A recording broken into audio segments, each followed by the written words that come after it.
Hello guys, আসসালামু আলাইকুম। সবাই কেমন আছেন? আশা করি সবাই ভালো আছেন।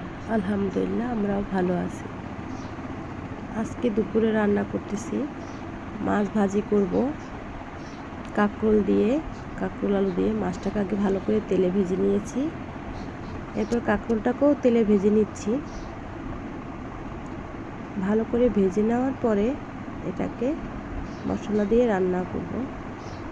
পেঁয়াজ দিলাম, রসুন বাটা, কাঁচামরিচ, তারপরে মরিচের গুঁড়ো, হলুদের গুঁড়ো, ধনে গুঁড়ো দিয়ে ভালো করে কষিয়ে নিয়েছি।